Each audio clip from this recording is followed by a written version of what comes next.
अस्सलाम वालेकुम, this is Tahira Shahid, I am an executive coach. माफ़ कर देना एक इतना पावरफुल टूल है जिससे आपके रिश्ते टूटने से बच जाते हैं।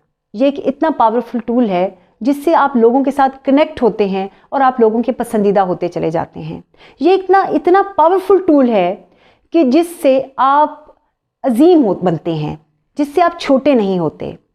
अच्छा, हमें ये लगता है कि जब कोई हमसे माफ़ी मांगने के लिए आता है, दैट इज़ द टाइम जब हम उसको तंग करके रखते हैं। वही तो टाइम है जब हमने सारी बातें सुनानी होती हैं।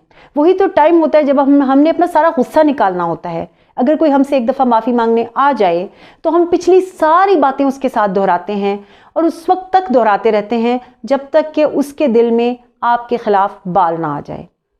माफ़ी जब कोई मांगने के लिए आपके पास आ जाए, वही टाइम होता है बेहतरीन टाइम जहाँ पे आपने अजीम बनना है। वही बेहतरीन टाइम है जहाँ पे आपने रिलेशनशिप को जोड़ना है। वही बेहतरीन टाइम है जहाँ पे आपने अगले बंदे के दिल में घर करना है।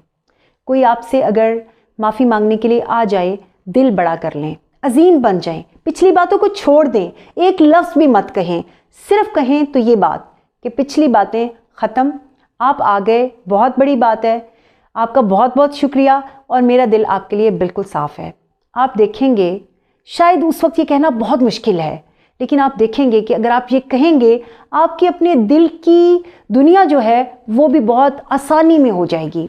आप देखेंगे कि आपके सर पे पड़ा हुआ बहुत बड़ा बोझ जो है वो ख़त्म हो जाएगा। आप देखेंगे कि आपका अगले बंदे के साथ जो रिलेशनशिप उस वक्त डेवलप होगा, जो आप उस वक्त कनेक्ट करेंगे, कोई और मौका, कोई और लम्हा, कोई और टाइम नहीं आ सकता उस तरह से कनेक्ट करने का। अपना दिल बड़ा कर लीजिए।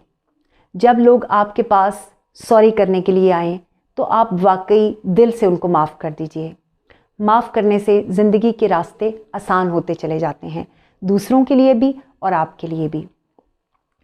ऐसी ही मोटिवेशनल एंड गाइडेंस से भरपूर वीडियोस के लिए हमारे चैनल को सब्सक्राइब कीजिएगा। अपना बहुत ख्याल रखिएगा। जल्द मिलेंगे हम एक नई सोच, एक नई वीडियो के साथ। अल्लाह हाफ़िज़।